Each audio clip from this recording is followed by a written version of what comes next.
Assalamualaikum warahmatullahi wabarakatuh. Waalaikumsalam warahmatullahi wabarakatuh. Alhamdulillah Ustadz dan Tribuners, kita sekarang di posisi 8 Ramadan.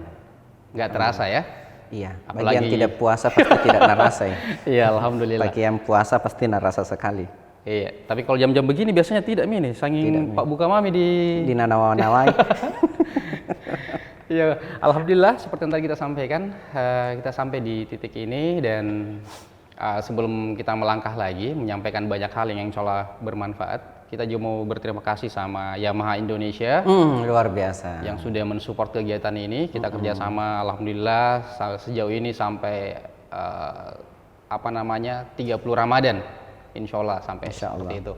Kemudian didukung juga sama Surako Jaya Abadi Motor selaku main dealer wilayah Sulawesi Selatan dan Barat, dan juga PT Telkom yang mensupport untuk akses internet kita biar lancar. Alhamdulillah. Baik, Ustadz, Iya. ini sekarang yang mau kita angkat apa ini Ustadz? Kira-kira apa bagus ya yang hari ke-8 ini? Bagusnya barangkali kita bahas dulu ini. Karena sekarang itu banyak orang yang cuma pajang saja di rumah, tapi realisasinya tidak ada. Cuma pajang? Pajang saja di rumah, tapi realisasinya tidak ada. Apa yang dipajang Ustaz? Itu biasa ada tulis di situ rukun Islam. Oh, rukun Islam. Berapakah rukun Islam itu? Ada 5. Ada 5 rukun Islam, arkanul Islam ya. Ada 5. Kadang dipajang di rumah, tapi tidak ada realisasi. Yang banyak-banyak itu realisasinya, itu yang paling dibawa. Haji bagi yang mampu. Ya, karena itu status sosial. Status sosial. Ya. Karena banyak yang kejar ini baru yang pertamanya dia belum perbaiki. Padahal harusnya berurut. Harusnya berurut dulu. Okay. Kayak gitu. Orang berlomba-lomba ke yang dibawa sekali itu, haji bagi yang mampu. Sementara yang pertamanya ini, yang pertama, kedua, ketiga, dengan keempat ini belum dia perbaiki. Makanya ada itu kata-kata orang tua tak dulu itu. Aku ingat sekali tuh nenekku ngomong begini pakai bahasa Makassar dengan mamaku, "Ena aji koron ripak rasanganu." Ya. Nampak ganda rati ributa lumpuh. Haji ku dulu di kampungmu baru cukupkan di tanah suci. Ku bilang, apa maknanya itu? Nah bilang ada beberapa makna di situ. Pertama, nah bilang, perbaiki itu dulu rukun Islam yang pertama, kedua, ketiga, keempat, baru naik ke kelima. Nah ada juga yang persis seperti ini. Nah bilang baiki dulu sama tetanggamu, baiki dulu anumu semua. Nah karena Mangkasar bagi kiron sare anu, mangiri paran rupa tahu, perbaiki dulu ini kepada sesama manusia, baru kita cukupkan di tanah suci. Itu maknanya, makna ininya orang tua. Cuman inilah yang terjadi sekarang, orang berbondong-bondong ke situ sementara yang lainnya belum.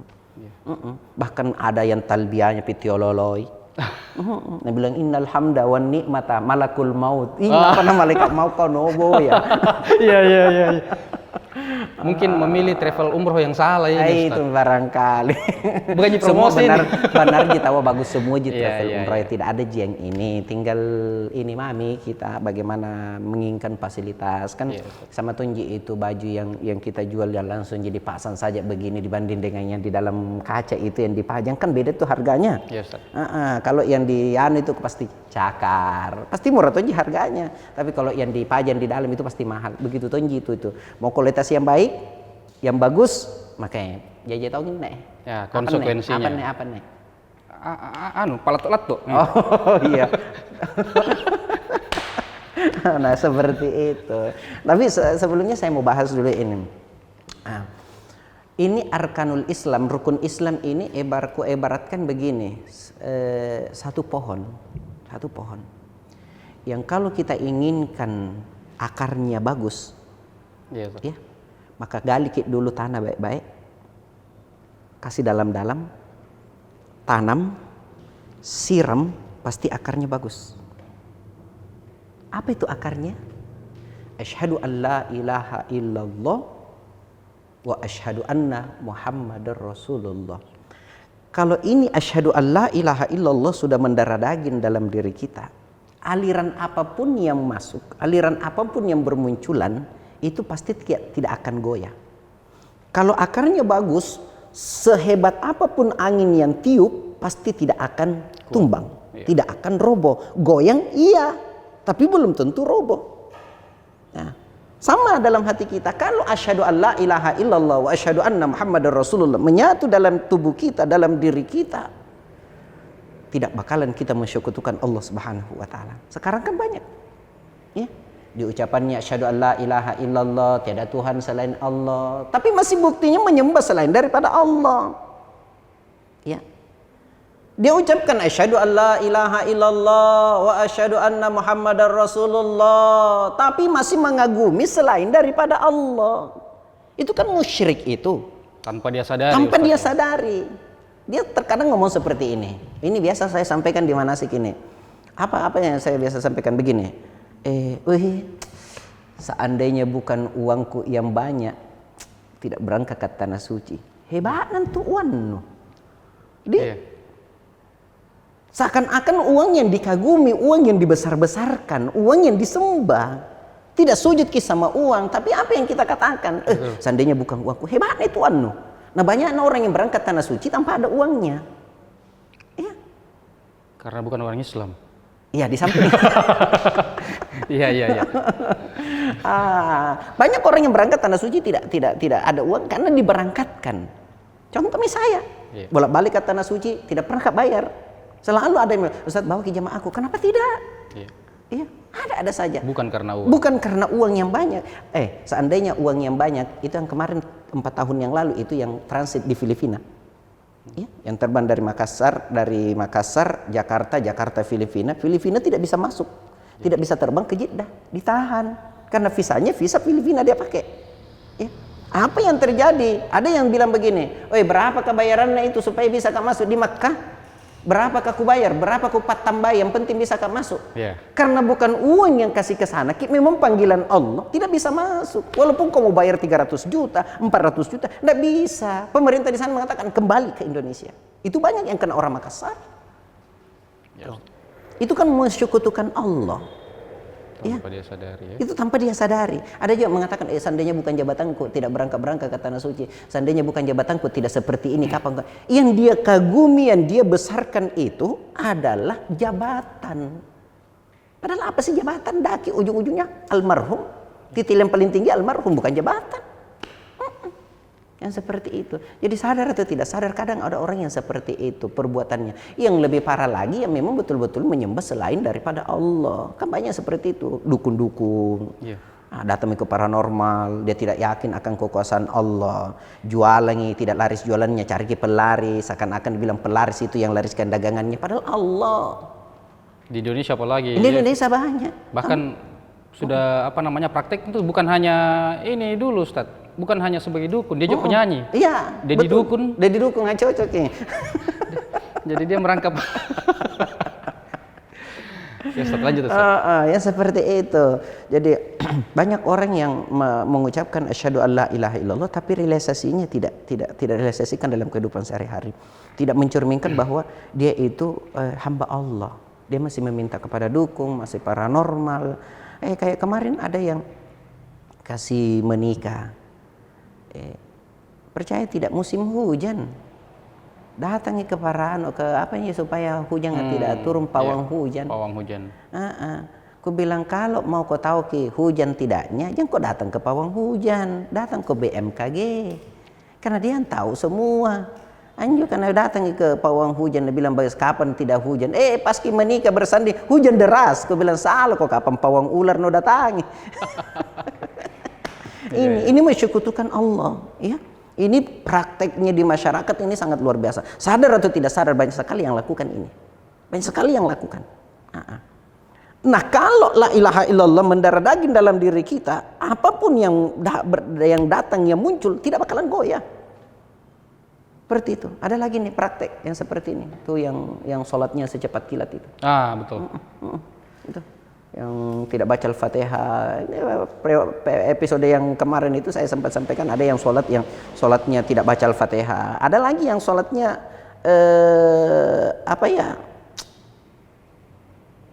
yang puasa duluan ya lebaran duluan. Pernah dengar gitu? Ya. Dekat-dekat sini. Dekat-dekat sini. Tidak usah disebut ininya. Yang puasa duluan, yang lebaran duluan. Ya lebih parah lagi katanya sudah pernah ketemu dengan Tuhan, atau sudah pernah ketemu dengan Allah. Itu pimpinannya. Masya Allah, ini seakan-akan dia mengatakan bahwa Allah itulah laisa kamitslihi syai', tidak ada yang sama, tidak ada yang bisa menyerupai itu. Allah tidak bisa menyerupai. Jangankan bilang menyerupai, yang ada saja di benak kita, yang ada di pikiran kita, bagaimana itu modelnya Allah itu sudah tidak bisa. Itu musyrik. Ya, tidak bisa kita mau sandingkan dengan Allah dengan benda-benda yang lain, tidak bisa. Ini prakteknya, ini asyhadu alla ilaha illallah yang harus kita realisasikan dalam kehidupan sehari-hari. Bukan cuma di mulut. Memang kalau di mulut asyhadu alla ilaha illallah Islam, masuk Islam, tapi realisasinya itu loh. Seperti itu.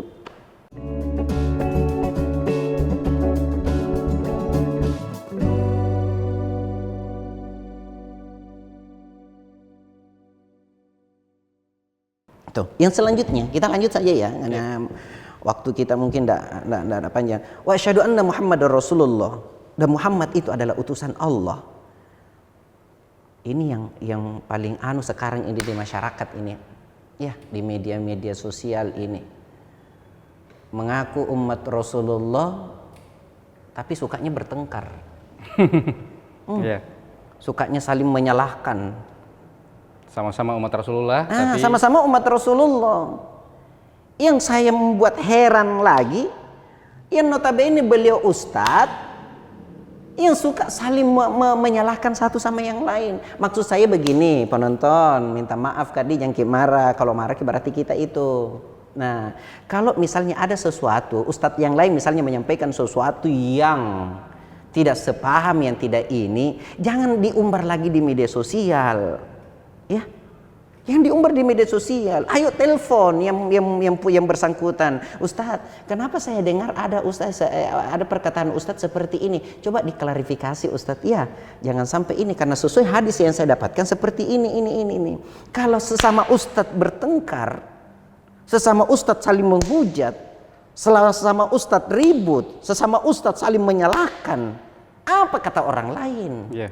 Iya, apa kata agama lain? Oh, Ustadz bertengkar dengan Ustadz ini menyalahkan Ustadz ini. Ada lagi yang ceramah, ulama ini begini, ulama ini ulama abal-abal, ulama kontroversial, ulama apalagi ulama instan, ulama apalah, apa itu yang disampaikan begini. Maksud saya begini, untung ada yang bisa menyampaikan. Ya. Untung ada yang bisa menyampaikan. Ini jadi penonton minta maaf ya, kalau kita memang mengaku umat Rasulullah sallallahu alaihi wasallam, Rasulullah itu tidak suka bertengkar. Bahkan jangan mengira Rasulullah sallallahu alaihi wasallam. Ahmad bin Hambal itu pernah satu ketika begini, lewat di satu tempat, tiba-tiba melihat muridnya itu mengajar di bawah pohon. Tiba-tiba ini ada murid-muridnya ini yang diajar ini, muridnya Ahmad bin Hambal mengajar dengan murid-murid lain.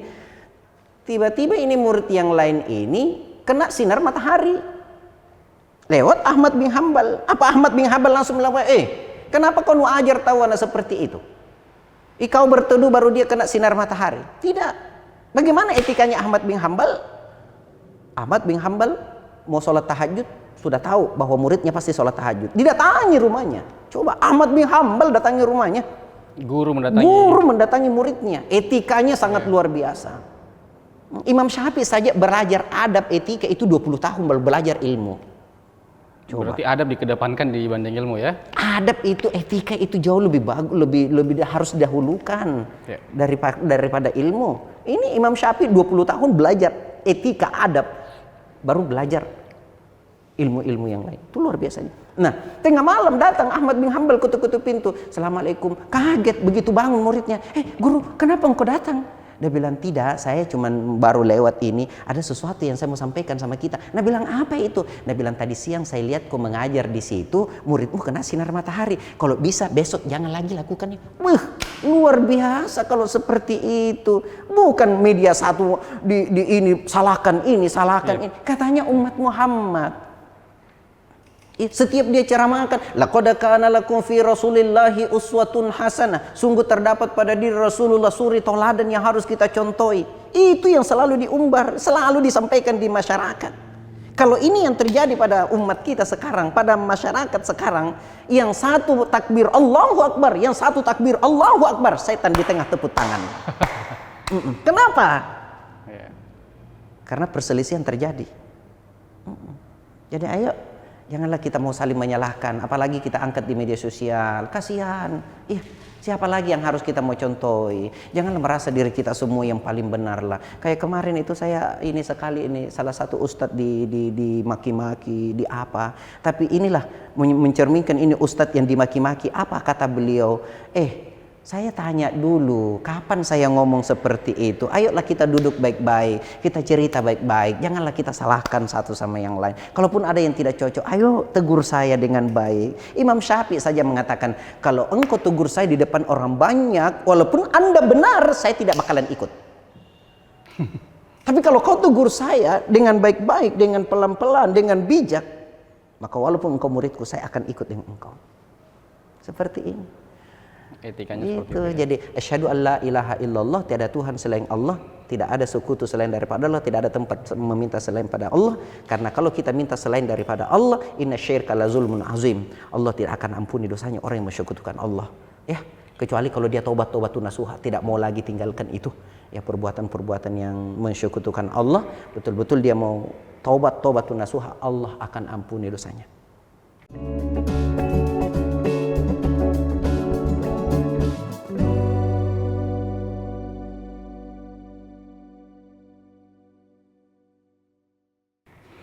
Baik Ustadz, ditahan dulu sebelum kita pindah ke sesi selanjutnya ya. Ngapa ke ente mai?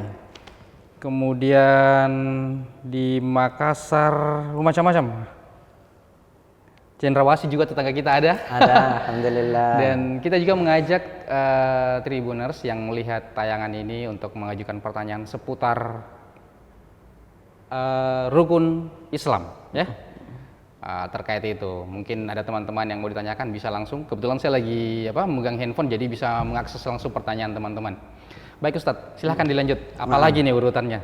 Nah, itu rukun Islam yang pertama, asyhadu alla ilaha illallah wa asyhadu anna Muhammadar Rasulullah. Jadi memang kehidupan kita itu harus mencerminkan bahwa kita ini adalah hamba Allah dan kita ini adalah umat Rasulullah Sallallahu Alaihi Wasallam itu. Dan kita harus yakini bahwa Allah itu cuma satu, tidak ada Tuhan selain Allah. Kemudian Muhammad itu adalah utusannya yang harus kita tauladani, harus kita ikuti, ya. Kul in kuntum tuhibbunallah, kemarin saya sampaikan, kul in kuntum tuhibbunallah fattabi'uni. Muhammad katakan, kalau engkau cinta kepada aku maka ikuti aku, yuhibbikumullah, Allah akan cinta kepada kamu. Kalau Allah sudah cinta kepada kamu, wa yaghfir lakum dzunubakum, Allah akan ampuni dosamu. Ya, itu. Yang selanjutnya, kalau akarnya bagus, pasti batangnya itu bagus. Ya. Iya. Akarnya bagus, batangnya juga bagus. Betul. Biasanya begitu. Harusnya begitu. Harus begitu ya. Iya. Nah, kalau akarnya tidak beres, pasti batangnya juga tidak bakalan bagus. Iya. Begitu kena sedikit angin, prak, langsung roboh. Karena akarnya tidak bagus. Jadi memang harus akarnya diperbaiki. Sama di rumah, kalau pondasinya tidak bagus, sedikit gempa sudah, truk. Iya. Seperti itu. Begitu juga ini pohon. Pohon akarnya bagus, otomatis juga batangnya bagus. Apa itu batangnya? Aqimis sholat. Sholat ya. Sholat. Ya. Sholatu imaduddin. Sholat itu tiangnya agama. Faman aqamaha faqad aqamad-din. Siapa yang mendirikan sholat berarti dia menegakkan agamanya. Wa man tarakaha, dan siapa yang meninggalkan faqad hadamad-din, maka dia akan merobohkan agamanya sendiri. Jadi yang akan meruntuhkan sebenarnya agama kita itu bukan orang non ini. Takut memang untuk orang lain mau ini kan. Kita kan di dunia ini, apalagi di Indonesia kita kan mayoritas orang Islam. Yeah. Jangan bilang ulama-ulama yang marah atau ustadz-ustadz yang marah. Minta maaf. Orang yang tidak sholat saja, orang yang ini saja, yang tapi dia mengaku umat Islam, ada yang ganggu Islam, yang duluan mau marah siapa? Kan seperti itu. Apalagi orang yang mendirikan sholat, pasti marah ketika ada orang yang ini. Tapi dengan catatan nih, yang menghancurkan Islam itu adalah orang Islam itu sendiri. Kenapa? Dia tidak mau sholat. Kalau sujud kepada Allah, ini tiangnya bagus. Yeah. Nah ini sekarang orang dipanggil sholat, jalan dulu sama aku. Si Bapak Rom. Si Bapak Rom. Saya senam PP. Ini kemarin, nanti kita pembahasan berikutnya kita bahas itu. Dipanggil sholat, ayo sholat. Dia bilang, jalan dulu, kau sibuk kau urus ke hartaku. Allah tanya, Yang mana lebih kaya kamu apa Nabi Sulaiman? Wih, Nabi Sulaiman kekayaannya itu, percaya enggak? Pekarangannya 1 hektar, kerikilnya emas. Coba. Iya. Ya maki dibilang isinya di dalam, kerikilnya emas. Seandainya saya yang punya begitu, kira-kira tiap malam ada pencuri kapan di? Nah satroni rumah aku, dia bilang kapan itu Pak Ustadz, tidak ada, dia kerikil nah saja nak emas. Batikutun datang bertamu di rumah Ustadz. Salah segini, datang ke bertamu baru dia ambil kita set.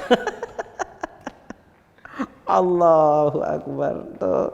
Jadi memang kalau kita mau menegakkan agama kita ini, ayo sholat kita perbaiki. Kalau sholat diperbaiki, maka negara ini akan kuat, kita akan bersatu kalau sholat kita ini. Makanya kemarin ada yang bertanya, Ustadz kenapa ada orang yang sholat, nah perbuatannya masih seperti itu? Berarti belum mendirikan sholat, baru melaksanakan. Baru melaksanakan sholat ya? Baru melaksanakan. Belum mendirikan. Belum mendirikan. Jadi beda itu orang mendirikan dengan melaksanakan. Tapi itu nanti di episode berikutnya kita akan sampaikan itu pembahasan tentang masalah sholat itu secara mendetail. Cuman itu saja ini yang saya sambung.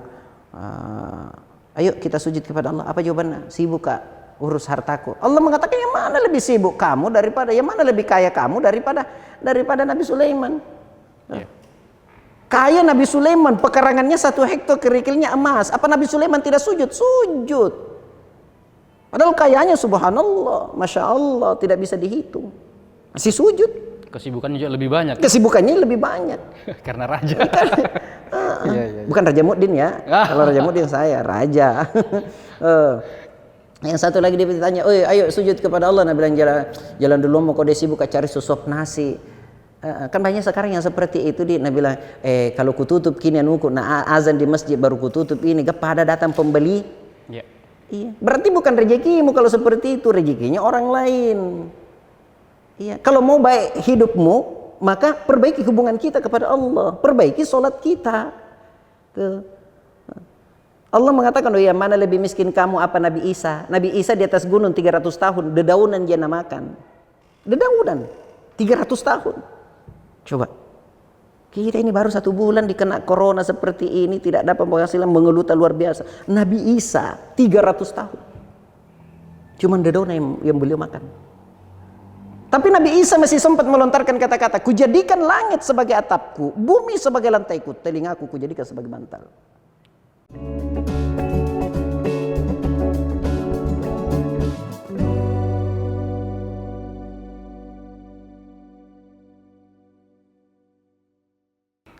Ustadz ini kebetulan ada yang mau bertanya, mungkin sedikit mengenai hukumnya syaum bagi orang yang musafir yang dia berniat untuk tinggal dalam waktu yang ditentukan seperti sebulan misalnya. Itu bagaimana Ustadz? Mohon pencerahannya. Jadi seorang musafir pun itu kalau dia mau puasa boleh, itu jauh lebih baik. Itu kan syahrul Ramadan alladzi faman kana minkum maridun aw ala safarin fa'iddatun min ayyamin ukhra. Kalau dalam keadaan sakit boleh ganti puasa di waktu lain, atau kamu dalam keadaan musafir boleh ganti puasa di waktu lain. Tapi kalau kamu mau puasa kata Allah itu jauh lebih baik. Ya, karena kita dapat faedahnya, manfaatnya, keistimewaannya bulan suci Ramadan. Kan seperti itu. Kalau yang musafir mau puasa itu jauh lebih bagus. Berarti dari sisi kemampuan masing-masing. Karena kemampuan masing-masing. Tapi maksud saya seperti ini Ustadz, kan tidak kontekstual ya sekarang. Kalau mungkin dulu di zaman Rasulullah itu gurun, kondisinya sangat berbeda. Sementara kita musafir saat ini mungkin ada di dalam mobil yang ber-AC yang sangat nyaman dengan jarak tempuh yang di aspal. Betul. Apakah hukum itu masih berlaku? Ya sebenarnya kalau kembali kepada fikih kan dia masih musafir. Iya. Jadi kalau kau mau buat dia batalkan kan dalam keadaan musafir maka boleh. Itu tadi dari awal boleh kalau karena dalam keadaan musafir ini hukumnya musafir dia. Tapi kalau dia mau lanjutkan itu jauh lebih bagus. Ya, musafir Tommy Poding mau tonji lagi puasa. Ya. Seperti itu. Ini istilah derajatnya lebih tinggi. Derajatnya jauh lebih tinggi. Seperti itu. Jadi kalau kita musafir masih bisa jadi tahan puasa walaupun ada kemudahan begitu yang Allah berikan kepada kita, masih bisa tahan, itu jauh lebih acu jempol. Istilahnya kalau kita nah biar jempol kaki kita kapan dikasih neton. Jadi kalau ada orang yang ini sudah mati-matian nyawanya mau dipertaruhkan, masih dia lakukan lagi, itu berarti luar biasa itu orang. Seperti itu. Iya. Mungkin jadi kalau status hukumnya musafir, dia tetap musafir, berarti dia bisa membatalkan puasa. Itu kan musafir ceritanya, ya musafir. Tapi kalau mau lanjutkan puasa, kayak kapan itu saya lakukan itu? Saya dari Makassar ke Surabaya, ya Surabaya, dari Bandara Juanda Surabaya itu perjalanan untuk ke tempatnya anakku di Ponorogo itu masih menempuh jarak 6 jam. Tapi masih puasa, masih puasa, karena saya pikir tidak ada yang menghalangi saya, walaupun itu ada kemudahan yang Allah berikan. Cuman dalam Al-Quran kalau itu jauh puasa, kalau kau lanjutkan itu jauh lebih bagus. Seperti itu. Kalau ini pertanyaan saya, Ustadz, saya sampai sekarang belum paham. Ini kan setahu saya hukumnya berpuasa itu adalah mulai dari terbit matahari sampai terbenam, betul ya? Katakanlah pekerjaan saya ini pilot. Saya di Makassar jam 4 sore, terbang ke Eropa, ternyata sampai di sana. Itu dia resikonya. Itu gimana Jadi itu, kita harus berbuka sesuai dengan yang di sana. Jangan ikuti yang waktu di Makassar. Tujuan di negara tujuannya itu saya tiba nanti pada saat menjelang maghrib barulah saya berbuka ya. Berbuka iya. Jadi sampai di tujuan di sana konsekuensinya seperti itu. Makassar seumpama sini, jam berapa sekarang di sini? 5:30 ya. Kita terbang ke sana. Jangan bilang ini Jakarta mau saja toh. Jakarta mau saja. Maju 1 jam. Maka ikuti yang berlaku di sana. Jangan ikuti waktu Makassar, karena kita tidak berada di waktu Makassar. Ada di waktu Jakarta, makanya ikuti waktu Jakarta. Jangan ikuti waktu Makassar. Enak dong yang ke Tanah Suci. Begitu terbang ke sana kan kita beda 5 jam Tanah Suci. Jadi kita berangkat kalau di sini setengah 6 ya, kemungkinan di atas ini baru 12:30.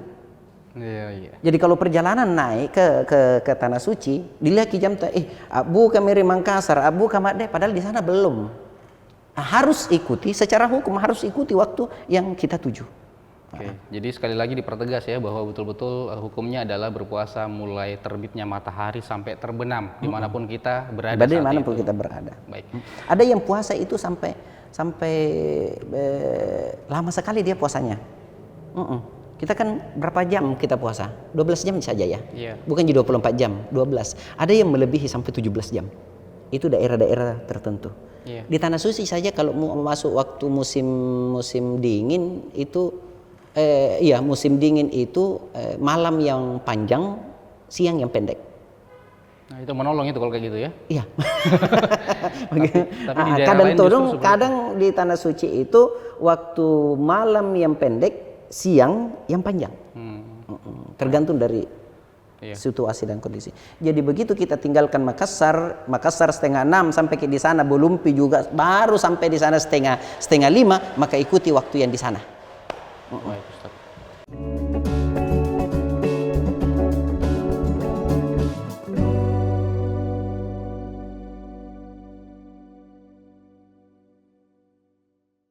Ya, terima kasih.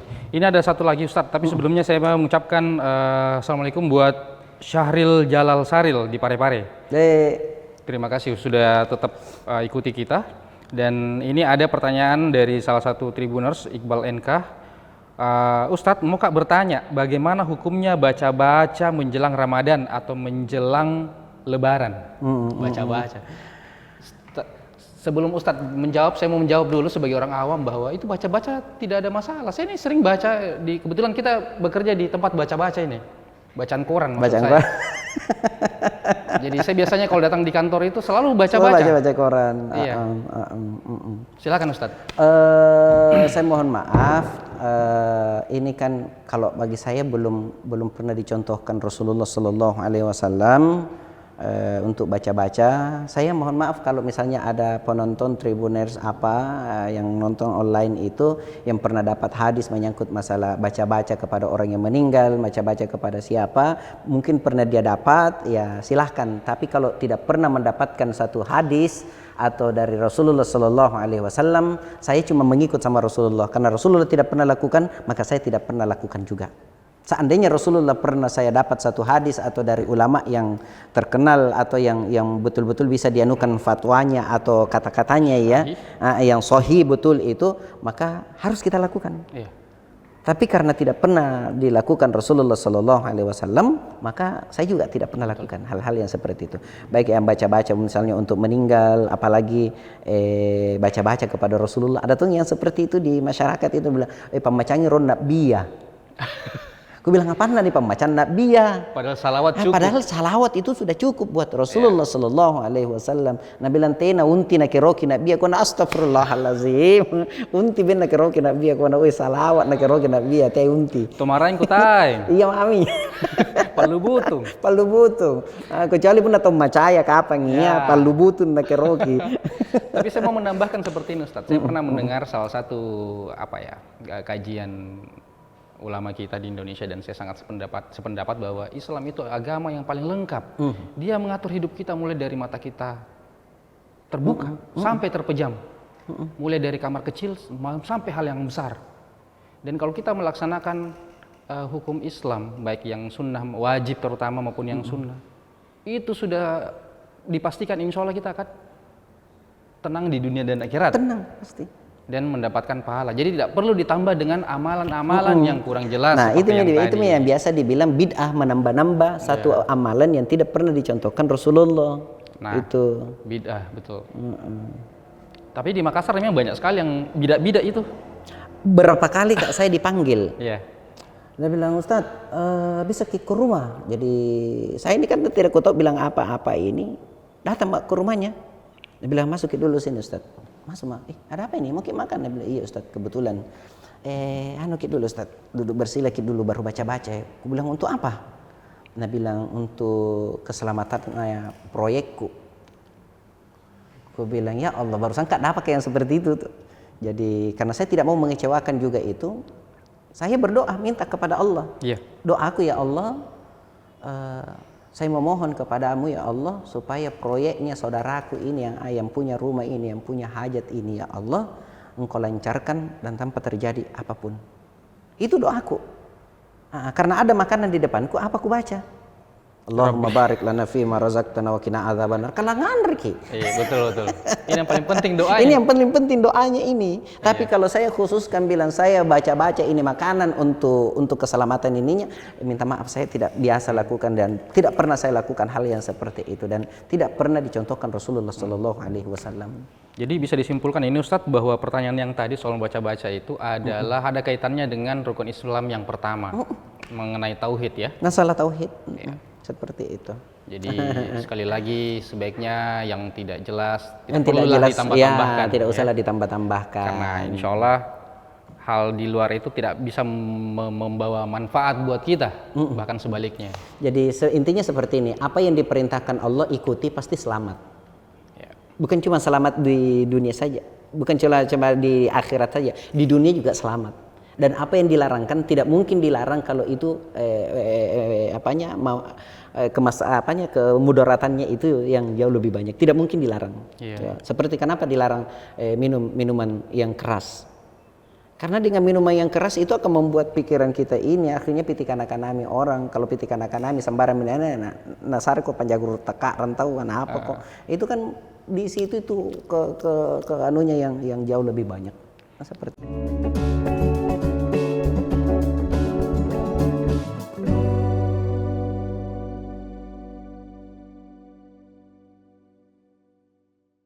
ini ada lagi Ustadz. Apa hukumnya kalau kita berziarah kubur Ustadz dan biasa kami lihat orang duduk di atas kuburan menurut pandangan Ustadz, mohon pencerahannya. Ya, jadi seperti ini. Ziarah kubur itu boleh, silakan. Bahkan Rasulullah itu pernah melarang orang datang ziarah kubur. Rasulullah pernah larang datang ziarah kubur. Rasulullah mengatakan, nahaitukum an ziyaratil kubur. Saya larang engkau datang ziarah kubur. Kenapa Rasulullah larang? Nah ini jadi pertanyaan nih. Kenapa Rasulullah larang? Karena waktu itu Rasulullah posisinya ada di Makkah. Orang yang ada di Makkah belum bagus akidahnya. Ya, ada yang datang ziarah kubur pergi minta-minta di kuburan. Ada yang ziarah kubur pergi meratap di kuburan menangis sambil cakar-cakar mukanya, tarik-tarik rambutnya, sobek-sobek bajunya. Begitu Rasulullah melihat yang seperti ini kularang.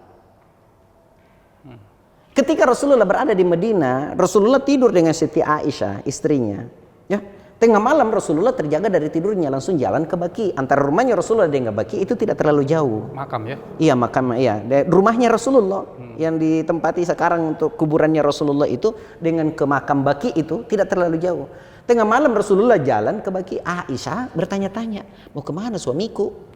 Sepulang dari Baqi, Aisyah bertanya, ya Rasulullah, saya kira kita, ya bahasa kita ya, saya kira kita yang datang, yang larang datang ziarah kubur. Kenapa kita yang pergi ziarah kubur? Rasulullah mengatakan begini, kuntu nahaitukum an ziyaratil kubur fal'ana fazuruha. Dulu saya larang engkau datang ziarah kubur, tapi sekarang ziarahilah. Kenapa disuruh ziarahi? Untuk mengingat kematian, mengingat keluarga, itu boleh.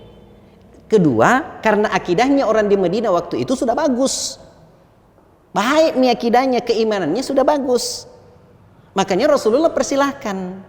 Kenapa Rasulullah mengatakan kuntu? Ini penafsirannya, ada yang menafsirkan seperti ini. Kuntu, kenapa Rasulullah mengatakan kuntu? Dulu saya larang, biar sekarang masih bisa dilarang. Kalau tujuan kita lain. Ada yang datang kuburannya Gus Dur. Silahkan, tidak apa-apa. Ziarah ke kuburannya Gus Dur. Kita ingat perjuangannya Gus Dur. Kita ingat bagaimana Gus Dur waktu jadi presiden. Presiden kita, presiden keberapa itu Gus Dur? Ke-6 kalau tidak salah. Ke-6 ya, berapa ya? Keempat ya. Itu Gus Dur. Ya. Kita ingat perjuangannya, tidak jadi masalah. Yang salah ini kalau kita datang ke sana minta berkah. Waktu hidup saja Wana Gus Dur tidak nak kasih kalau minta ki, apalagi kalau minta ki berkahnya. Kan seperti itu kan logikanya.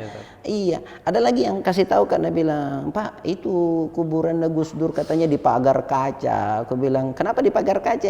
Nah bilang, aku bilang diistimewakan. Nah bilang tidak, karena yang datang ziarah itu kadang tanah kuburannya Gus Dur dia ambil baru diajikan jimat-jimat. Aku bilang, nah ini yang salah. Jadi ziarah kubur boleh, tapi apa niat kita? Ya. Kuburan Tuan Tasalama ke Syekh Yusuf. Tidak apa-apa kita ziarah. Kau ingat perjuangannya Syekh Yusuf. Ya, tapi bukan berarti kita mau datang minta-minta. Apa tujuan kita? Ini tujuannya yang harus dipertanyakan. Nah, itu. Jadi boleh ziarah tapi perbaiki niat kita. Ya. Yang selanjutnya ada orang yang duduk-duduk di kuburan atau berdiri di kuburan. Rasulullah mengatakan seperti ini. Lebih bagus injak bara api di muka bumi, duduki bara api di muka bumi daripada menginjak kuburan orang lain atau duduk di kuburan orang lain. Artinya dosanya itu lebih berat daripada naik berdiri. Kan kadang ada orang begitu dikubumikan, misalnya ada orang meninggal, keluar kata meninggal atau siapa, naik di kuburan orang dan lihat, kudu meninggal miano, naik duduk-duduk merokok. Rasulullah mengatakan lebih bagus injak bara api di muka bumi atau duduki bara api di muka bumi daripada menginjak kuburan orang lain. Ustaz, bagaimana kalau tidak sengaja? Tidak sengaja. Ya namanya tidak sengaja kan darurat. Boleh saja. Atau misalnya yang bawa kian tandu masuk itu, tidak mau harus injak kuburan orang, maka boleh. Tidak apa-apa. Ada lagi yang mengatakan, Ustadz bagaimana itu masuk di kuburan itu harus buka sandal atau bagaimana? Lihat dulu kondisinya. Buka sandal itu menunjukkan bahwa kita menghargai, menghormati kuburan. Tapi kalau banyak pecah beling, repek botol, jangan coba-coba. Kasih kau sini tas siai. Mana pengkabal aku? Mana pengkabal aku? Kan seperti itu logikanya anunya ya. Iya. Seperti itu ya. Osama Jale Brontang. Wah, susah sekali namanya ini. Baik.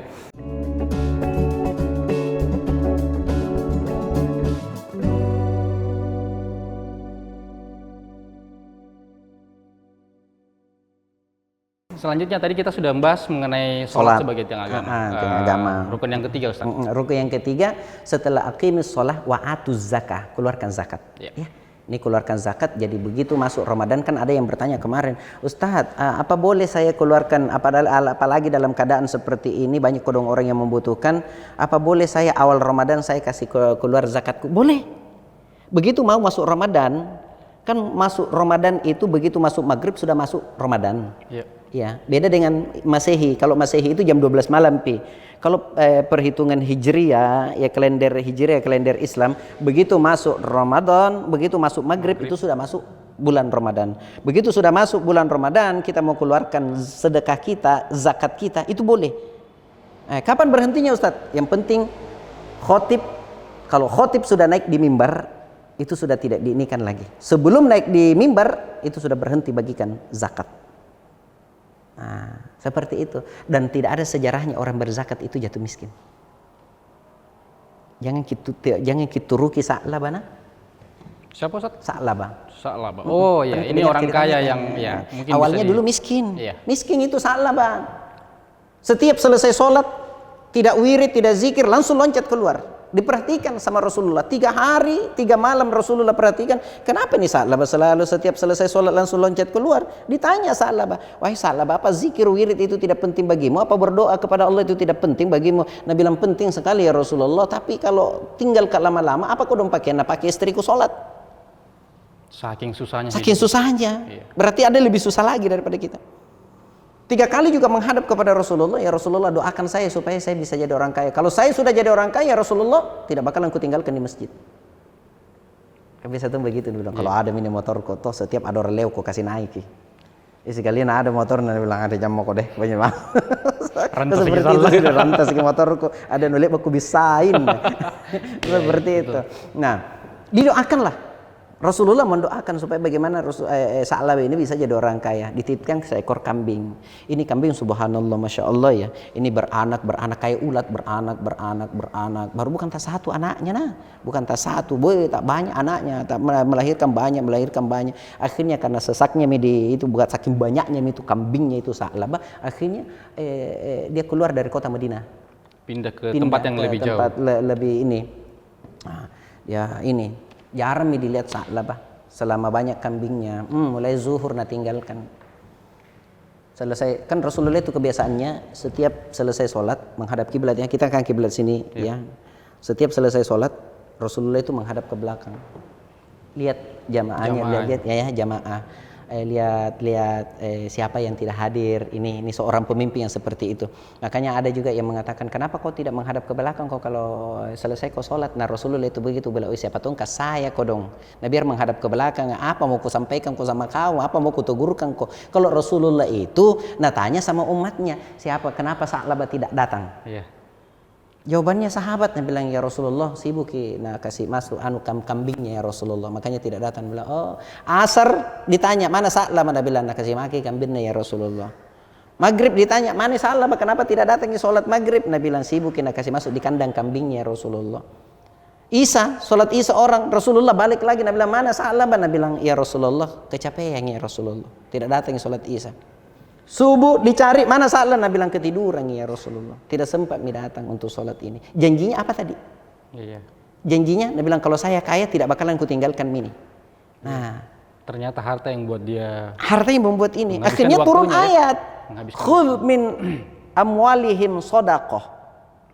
Khudh, ambillah sebahagian, bukan semuanya. Untuk apa? Tutahhiruhum wa tuzakkihim biha. Pembersih diri kita dan pembersih harta kita. Jadi itu zakat bukan untuk Rasulullah, bukan untuk Allah, tapi zakat itu untuk kita. Seperti itu. Tutahhiruhum wa tuzakkihim biha. Pembersih kita, pembersih diri kita dan pembersih harta kita. Jadi kita mengeluarkan zakat, Allah sayang sama kita, bersihkan hartamu dengan berzakat, berikan kasih tongi kodong orang. Jangan cuma kamu saja. Nah ini dia anunya. Ini luar biasanya Allah sayangnya sama kita karena Allah menginginkan harta kita itu terjaga, tidak diapa-apai, itu dengan cara apa? Zakat. Makanya biasa aku bilang begini. Kalau tidak mau sakit.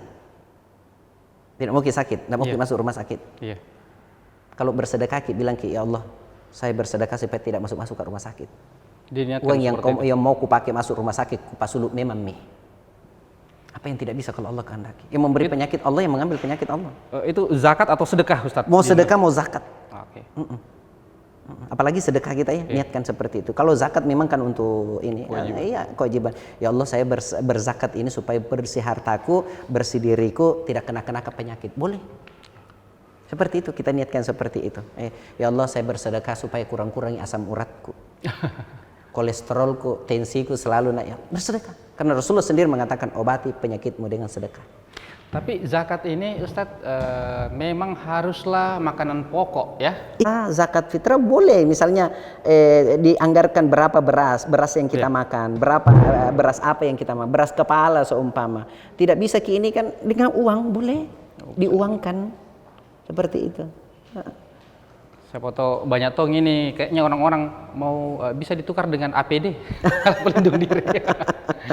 Itu mungkin sedekah, itu mungkin masuknya sedekah. Iya, kalau sedekah ya seperti itulah. Baik Ustaz, itu tadi poin ke berapa? Tunggu dulu, masih lanjut dulu. Sa'labah. Sa'labah. Jadi kita jangan sepotong-sepotong kita bahas ini masalah sa'labah. Penting ini sa'labah. Akhirnya turun perintah untuk minta sebagian hartanya Sa'labah. Diutuslah salah seorang sahabat untuk minta sedekah zakatnya, zakat sedekahnya. Tapi begitu ditanya Sa'labah ini perintah dari Rasulullah, karena Allah yang perintahkan pada Rasulullah, Rasulullah perintahkan pada sahabat untuk ambil sebagian hartamu. Tapi apa jawabannya Sa'labah? Memang Rasulullah yang kasih ke ini kambing, tapi ini kan jerih payahku. Saya yang parutu segini semua. Jadi kenapa mesti saya mau keluarkan? Nah, sahabat ini kembali dan melapor kepada Rasulullah kalau seperti ini ngomongnya Sa'labah. Akhirnya Rasulullah mengatakan, sampai kapanpun itu zakatnya Sa'labah tidak diterima oleh Allah. Bukan lagi tambah banyak lagi kambingnya, tapi tiap hari tambah mati. Kayak waktu beranak banyak yang anaknya keluar, ini tambah mati. Bukan tas sedikit, bukan tas satu mati, tak banyak mati. Akhirnya jatuh miskin kembali Sa'labah. Iya. Waktu jatuh miskin Sa'labah, baru tompi Sa'labah mau mengeluarkan zakat pada zaman kepemerintahan Abu Bakar As-Siddiq, Khalifah Abu Bakar As-Siddiq radhiyallahu an, baru tompi bawa zakatnya ke Abu Bakar As-Siddiq radhiyallahu an. Apa kata Abu Bakar As-Siddiq radhiyallahu an? Jangankan saya, Rasulullah saja mengatakan Allah tidak menerima zakatnya Sa'labah, apalagi kalau saya. Tidak berani ya. Yang seperti itu. Artinya bisa disimpulkan bahwa ujian itu ada banyak hal, bahkan jadi memang banyak pun itu memang hidup ujian. Di dunia ini penuh dengan ujian. Alladzi khalaqal mauta wal hayata liyabluwakum. Allah menguji kita, liyabluwakum ayyukum ahsanu amala.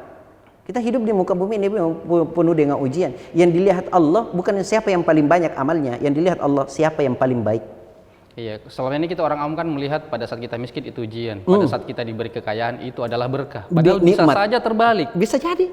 Seperti kasus yang tadi. Iya, yang tadi itu. Jadi kaya itu ujian, miskin ujian, sehat ujian, sakit ujian, semua ujian. Orang yang kaya diuji. Ketika dititipkan harta oleh Allah, mau enggak dia bersedekah? Iya, Ustaz. Mau enggak dia dipergunakan hartanya ke jalan yang baik? Mau enggak ketika datang pengurus masjid namauji bersedekah? Jadi ini yang kaya biasa-biasa, iya. Yang miskin juga biasa-biasa pokoknya. Yang miskin juga diuji. Apa iya. ujiannya orang yang miskin ketika diuji kemiskinan? Mau enggak ketika dia diuji dengan kemiskinan mau sujud kepada Allah? Atau begitu dia miskin dikasih harta, misalnya dikasih uang, mau tuh dia bersedekah? Jadi kalau mau mendapat apa namanya? Surga yang luasnya langit dan bumi itu alladzina yunfikuna fis sarra'i wad darra'i wal kaziminal ghaiz. Jadi kalau mau dapat surga yang seluas langit dan bumi, kita sendiri di dalam itu bersedekah waktu kita lapang dan waktu kita sempit. Itu intinya. Nah, masih terkait sedekah. Ini ada pertanyaan dari Zaki Muhammad. Apa perbedaan zakat fitrah dan sedekah Pak Ustadz? Ini mungkin lewat. Kalau zakat itu nanti masuk bulan Ramadan. Iya. Sampai khotib naik di mimbar. Kalau sedekah kapan saja. Jadi khusus di Ramadan kita bisa zakat sekaligus sedekah. Bisa juga sedekah. Kalau di luar bulan suci Ramadan itu tidak bisa berzakat. Dan zakat ada ukuran tersendiri. Ada ukuran tersendirinya. Ada ukuran tersendirinya itu zakat. Baik, kita juga masih ngundang teman-teman sebelum pukul 6 sore. Kita masih bisa menerima pertanyaan, insya Allah. Mau masuk ini buka puasa? Ya. Ini masih ada 2 poin. Nah, kalau sholat kita tiangnya bagus, tangkainya juga bagus, otomatis buahnya bisa kita petik. Iya. Apa itu buahnya?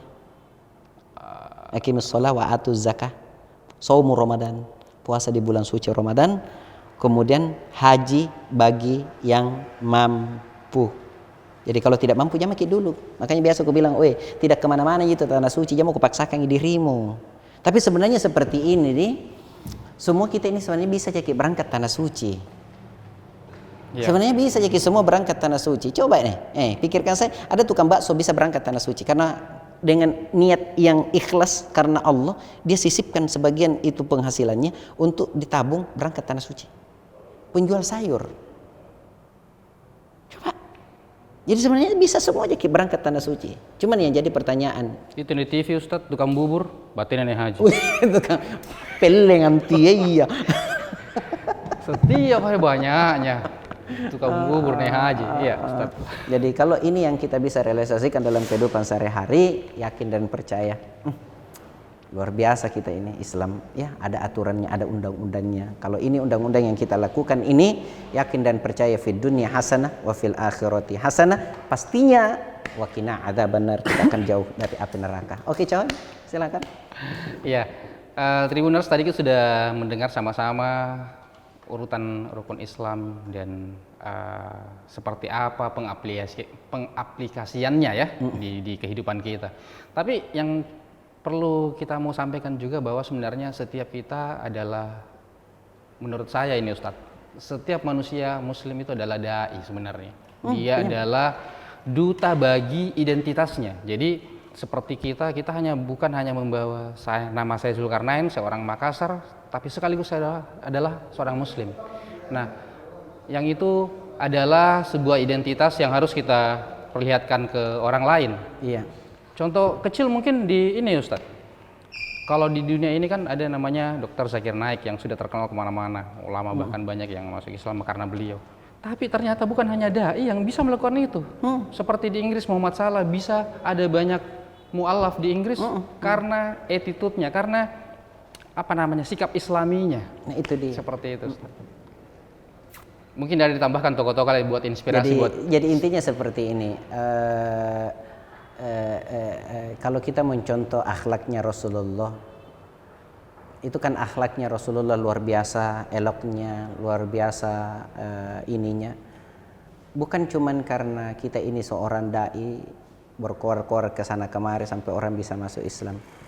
Biasa ada orang masuk Islam karena etika kita, tutur kata kita, sopan santun kita, adab kita sesama, ya misalnya bertetangga seperti ini, bertetangga ada non Islam tetangga kita perbaiki, ya kita memberikan kata-kata yang baik. Jangan justru kita memperlihatkan kearoganan kita karena kita mayoritas umat Islam di sini, kita mau seenaknya. Jangan, perlihatkanlah etika yang baik. Insya Allah siapa tahu Allah berikan hidayah kepadanya bisa masuk Islam. Seperti itu. Saya lama aku mau jadi ustaz, tidak ada tuh orang yang ku Islam kan belum. Jadi tidak mesti bilang ustaz, tidak mesti. Bisa jadi kita bertetangga dengan orang ini sampai ada yang, masuk ke ini, aku lihat kok kemarin di misalnya di Facebook, bisa mau ke ceramah Masya Allah. Iya, seperti itu. Ayo karena saya sudah mau pakai sorban Minangsi juga insya Allah. Mau buka puasa. Iya. Terima kasih Tribuners. Terasa sekarang kita sudah menjelang waktu maghrib. Tidak terasa apa terasa? Saya terasa sekali. Makgol aja ini. Terima kasih banyak sudah meluangkan waktu sampai di saat ini, dan insya Allah besok kita akan ketemu kembali di jam yang sama dengan tema yang menarik juga. Ada yang mau disampaikan lagi Ustadz sebelum kita closing? Mudah-mudahan kita sehat selalu. Mudah-mudahan jangan sekali-kali putuskan silaturahim kita, ya. Jangan kita mau berdebat lagi masalah COVID mau apa, ya.